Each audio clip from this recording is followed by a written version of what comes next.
Hey, what's up, guys? Joker here. I am joined today by Greg from Science Studio. We're going to be sitting down for kind of a casual discussion on the GTX 1060 as well as the RX 480. So, for people that aren't maybe familiar with you, Greg, what do you do over on your channel? Well, from what it looks like, pretty much the same stuff you do. Just review a bunch of technology, a lot of computer-based components. We'll do PC builds, benchmarks, all the good stuff. Pretty much whatever you want to see on the channel, we can make happen.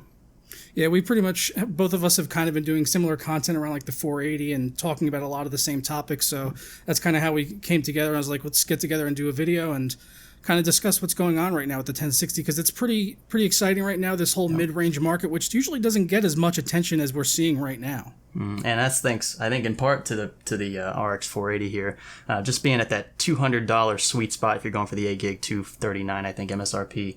It's just it's I think the sweet spot in terms of the FPS per dollar, and that's kind of been that way around 200 to $300. And so now we're seeing NVIDIA follow suit in that, and that's pretty interesting because it seems like both of these cards are going to be fairly competitive. Yeah, AMD basically came out and was just like, we're not even going after the high end right now. We're going to let you just have that one for now, NVIDIA. We're going right after the $250 price point because we see that that's where the majority of gamers are at, under that $300 price point. So they've just went straight after that.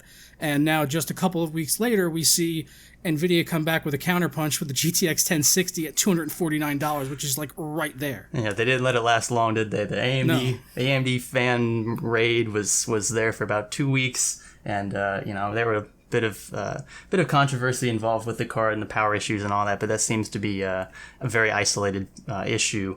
And on top of that, I think it's interesting that AMD decided to do it this way. They decided to release their mid-range card first. If you look in the past, most of the time it's the top-end card that gets released up front, and then slowly but surely the lower-end cards kind of trickle their way down. But AMD's changing it up a bit, and NVIDIA didn't let it last for too long, from what it seems. So we just got that price announcement yesterday for the $249, which is MSRP on the GTX 1060. But the 480, we've already seen those out in the wild going for $240, which was above the $199 for the 4 gigabyte cards. Besides that whole the VRAM gate, if you want to even call it that, with not having the 4 gigabytes actually. Yeah. And the power issues now, which have been supposedly resolved with the new driver update. Did you try that, by the way? And I haven't yet. Honestly, I haven't even put it in since I built that cheap computer, and then I did the SLI thing with DirectX 12. I need to do it though because a lot of people were pretty tense about that in the video where I talked about that. So it would be interesting to see if that is resolved with just a software issue, because it doesn't seem like it's software based. It doesn't seem like just a simple change in code will fix that issue. It seems more hardware based. So it'd be interesting to see if it works out. Yeah, if you can recreate it like 10 times out of 10, with that build with the current drive, with the older driver, and then just go ahead and do nothing but update the driver and see if it fixes. I think that'd be really good to see that. I think I might just do that without even editing anything. I'll just completely film it as is. That way people know I'm not trying to tamper with anything, and then just simply update the driver and see if the problem persists. That'll be interesting. Yeah, so on the price though, it's coming out at $249 MSRP, and then they're saying the Founders Edition. Again, we're having to get stuck with the NVIDIA tax of $300 for a Founders card, which I think is ridiculous. Does it really make this a $250 card? Knowing what we saw with the 1080 and the 1070 is, those were MSRP, $599 on the 1080. Show me a $599 1080. Yeah, and especially with the type of card it is. I mean, it's a beautiful card, don't get me wrong, but the overclock ability with those cards, you can get it to where you want it to be, but at the expense of very high core temperatures, and that's not something that's very desirable, especially with the new Pascal technology. You don't want to be trading off that new, very thermal efficient technology for the sake of having a very overclockable card, and also, like you said, at a higher price point too. It's kind of oxymoronic in its own right. Yeah, the higher price point is really what makes absolutely no sense. But as far as it just being, a reference card and the thermals, I didn't have any limitations, I felt, on my 1080 with how far I was able to push it with the core clock because of temperatures once I did set a custom fan curve. Whereas on my RX 480 that I tested, I absolutely did feel limited on the reference design, and it left me wanting more with a custom board from someone like MSI or Asus, Sapphire, whoever, to see, you know, how proper cooling can really keep that down. Because my card was hitting 90 degrees if I didn't adjust the fan curve, and it was definitely limiting it. Mine wouldn't even let me get to, what'd you say it was, 1350 megahertz? 1350 megahertz, that was with a 50% power increase and all of that. Okay, see, mine wouldn't even do that. Looks like you had a better bin card than I did. But I would get to 1350, and I'd pretty much push the voltage as high as I safely could go, and it was not letting me do that. I think 1330 was where I ended up leaving mine for the most part. Yeah, you're not going to see too much difference there between, you know, 1330 and 1350. Yeah, it's 20 megahertz, yeah. Yeah, so I've got up a benchmark right here from the GTX 1060. Now, this was a leaked benchmark originally from XFaster. They had posted a Firestrike benchmark on normal, and then the RX 480 numbers that I have here are my own numbers on my own testing from the stock and my overclock with 1350 megahertz. So you can kind of see on there that the 1060 is coming in right behind that 480 overclocked. And I also did my own guesstimation there for the 1060 as to where I think it might be able to hit, give it a 15% overclock. That's just a 15% adjustment to the stock score that we saw there. So that seems, you know, where I usually expect to see an overclock. Yeah, that seems fair from my perspective as well. I mean, look at the 1070s and 1080s, how much of a frame rate gain we saw with just a moderate overclock on both of those cards. That, to me, that falls in line with what we were already seeing. Yeah. Now, a lot of people like to, you know, say that, you know, Firestrike, it's not realist, it's not real world performance.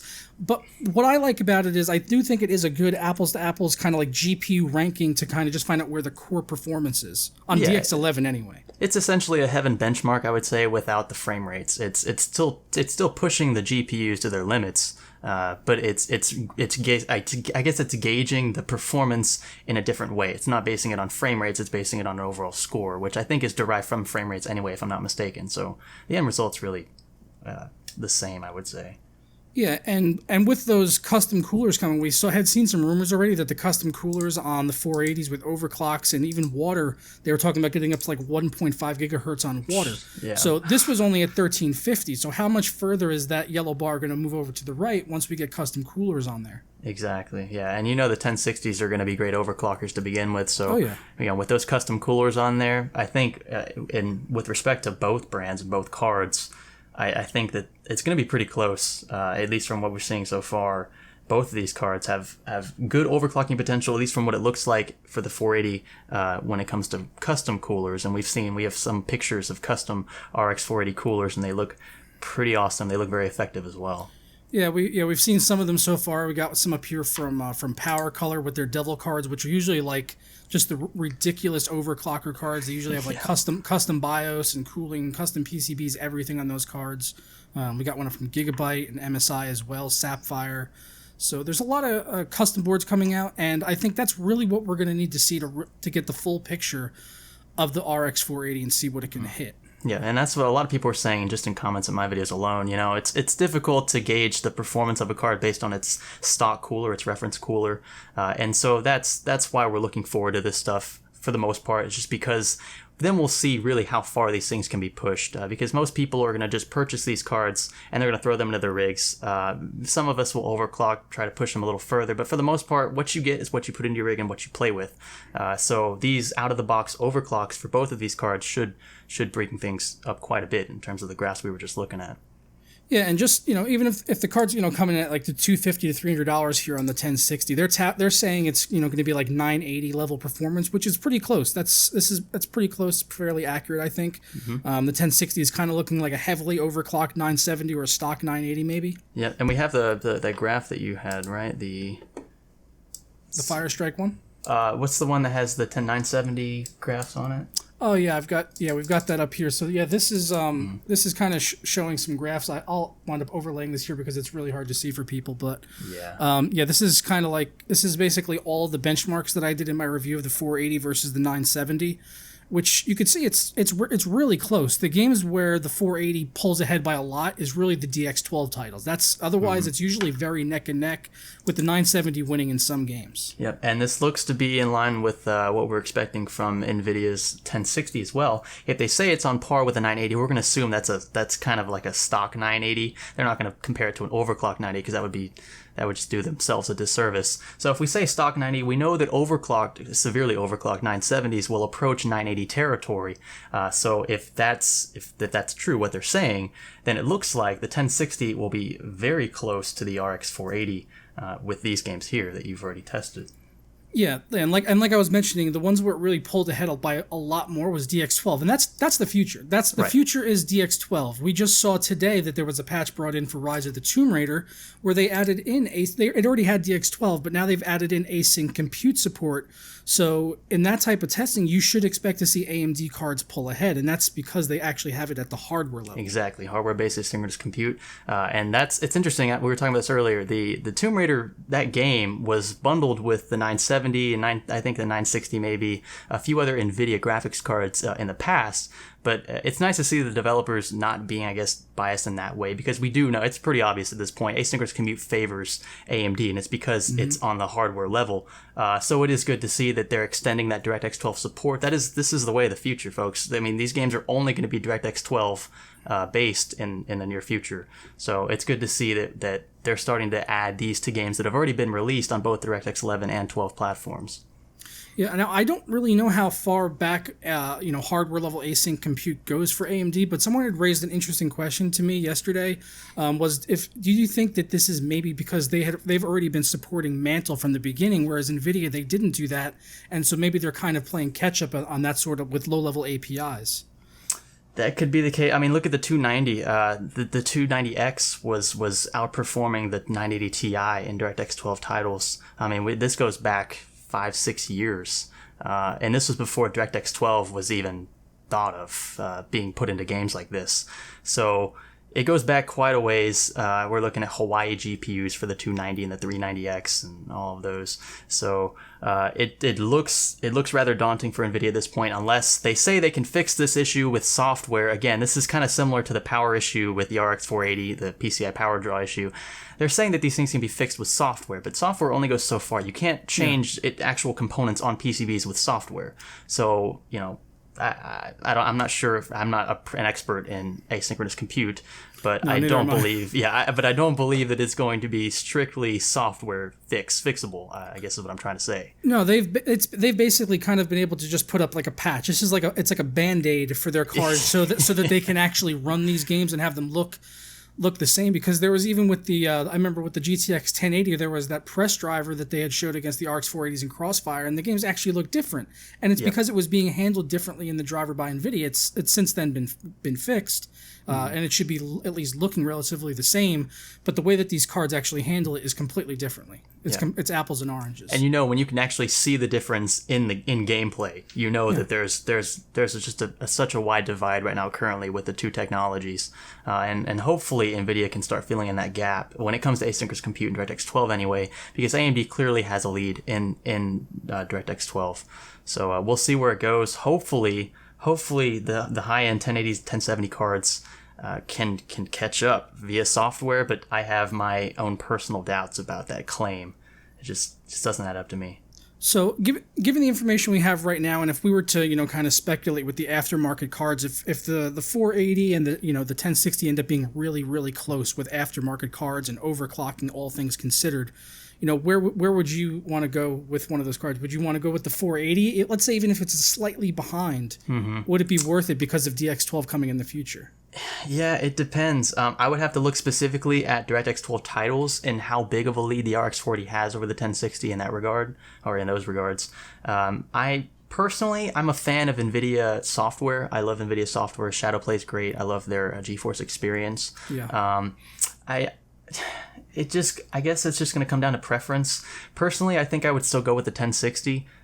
Just because of the software. But again, if you're somebody who doesn't use Shadowplay very much, I use that to record all of my on-screen activity, by the way. It's just easy. You just pull it up and you can Control or Alt 9, whatever, and you start recording video on your screen. You can't do that with AMD. They don't have the ability to basically screen capture straight from the card. You have to use third-party software for that, so that's an extra added cost. But again, if you're not into that stuff, if you just play video games, honestly, the RX 480 is, in my opinion, more future-proof, just based on what we've seen so far with its ability to perform well in DirectX 12. Yeah, I kind of hate myself for like basically 100% agreeing with you on the software side of things because I feel like people are going to come after all these bunch of Nvidia fanboys because it really I really do. I don't know what to tell you guys. Like I've used both sides. I've used Nvidia Control Panel. I've used Crimson. I've used all that stuff.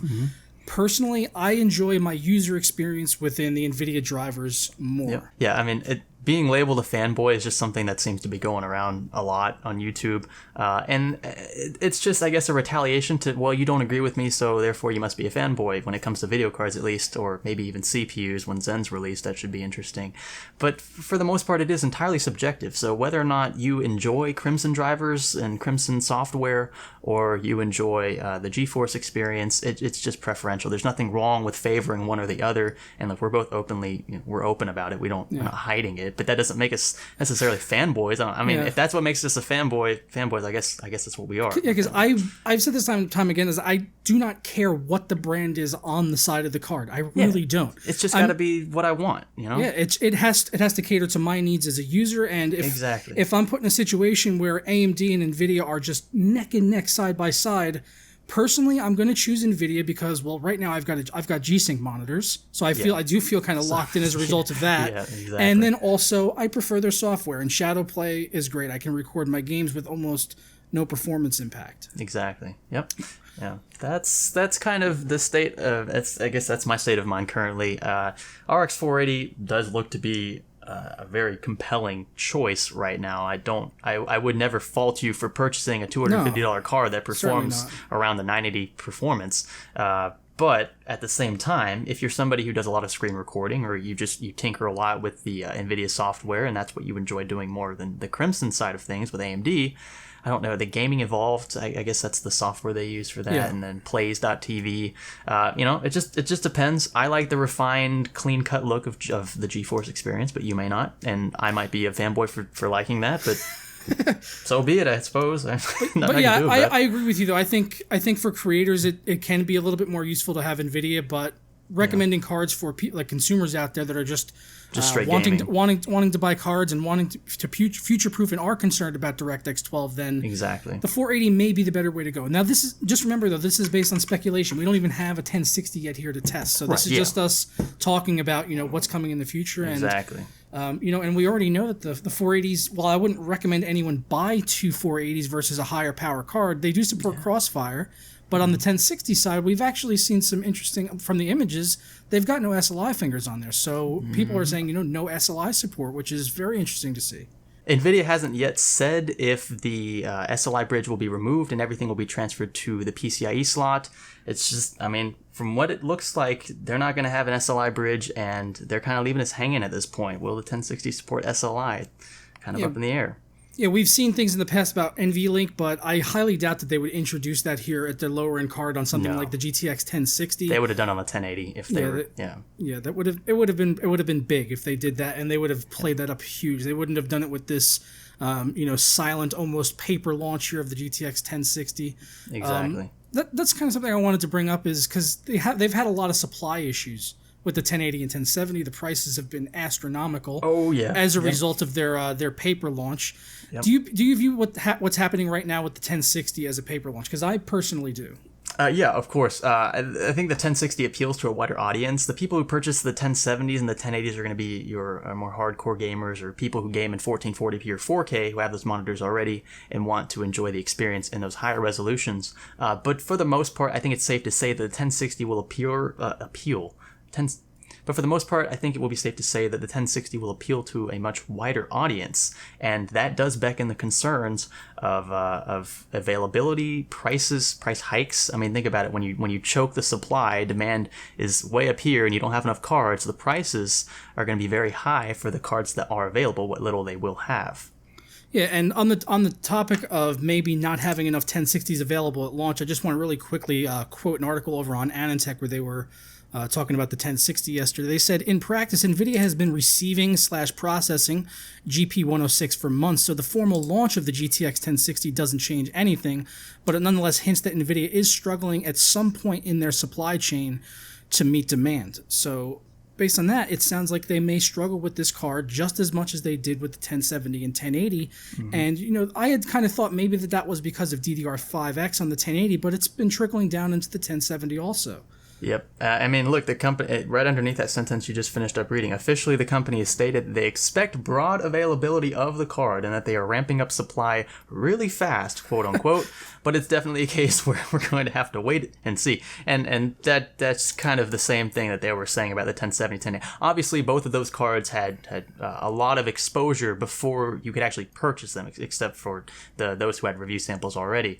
So a lot of that was kind of building up underneath. And then they said, oh, we have 1070s available now. And then they were all gone within like the first 5 minutes on every website. Trust me, I was up at midnight checking. They were all gone within the first 5 minutes. So, you know, I expect the 1060 to be much of the same, if not worse, personally, just because I think more people can afford them. Exactly. They're going to want this card because it's cheaper and you're getting 980 performance out of it. That looks like as good a bargain, if not a better bargain than the RX 480 at this point. Yeah, it very well may be. Maybe not necessarily on the Founders Edition at $300, but if you can actually find cards at that $249 price point, that is very attractive. It is. You know, if it comes out and, you know, it's around $300 and it's, you know, maybe 10% faster, but it's costing like 25% more, then you may have to start thinking about it, or if it's worth it to you in your budget, you know? Mm-hmm. Yeah, and that just comes down to preference. What I will say is that, and I talked about this in one of my videos, if you're looking for one of these cards, let's say you're looking for a 1060, it's been released. When's the release date for the 1060, by the way? I should know that. July 19th. July 19th. So let's say it's July 20th, and you're online looking for a 1060. You can't find one anywhere. Newegg, Amazon, wherever else you're looking, NCIX. I think that's a foregone conclusion at this point that on the 20th there won't be any 1060s. There won't to be be, found. So let's just there's not going to be. It's a definite thing at this point. There's not going to be any 1060s available. So your, I guess, second instinct might be to check eBay. Do not spend $500 on a 1060. It's so, yeah, just wait. I mean, yeah, you want a card up front unless you don't have a graphics card and you really need to do something up front. And I guess in that sense, you're all, by all means. I mean, it's your money, but I would never personally spend $400 to $500 on a card like that. And you could buy a GTX 1070 for cheaper than that right now, and they are starting to creep back into stock right now. So that's something to consider.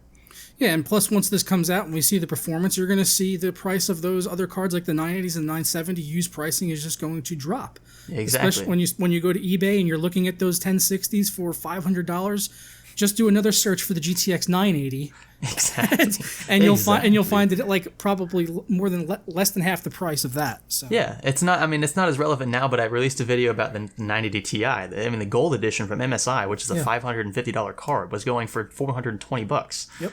And that's something that I recommended at that point in time because the 1070 was not available. You couldn't find it anywhere. I was checking day in and day out, couldn't find the card, so I said, screw it. I'm going to buy a 980 Ti because, well, they're available and they're super cheap. And as I showed in one of the benchmarking videos, they're pretty much the same in terms of performance and overclockability.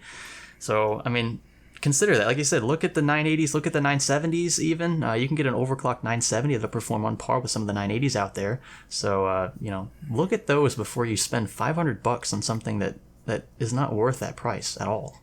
Yep. Yeah, so I'll be curious to see these reviews. I've heard some rumors that we should be seeing reviews sometime around maybe like the 14th or the 15th. So that's a little bit ahead of when the cards are coming out on the 19th. So definitely we'll keep our eyes out for that. But I think we're going to go ahead and wrap up and get out of here now. Yes, sir. If you guys want to go check out Science Studio, I'll have a link to his channel down in the description below, as well as I'm sure he'll be linking to my channel on his upload because he's uploading on his channel too. Yep, the exact same thing. So don't worry, you don't have to watch it twice. It's okay. Yep.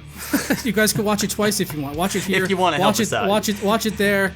All that good stuff. If you're really that cool, you know, if you want to be that cool. Yep. All right. Thank you so much for joining me, Greg, and we'll catch you guys next time. Thanks for having me. See you guys. Ta-ra.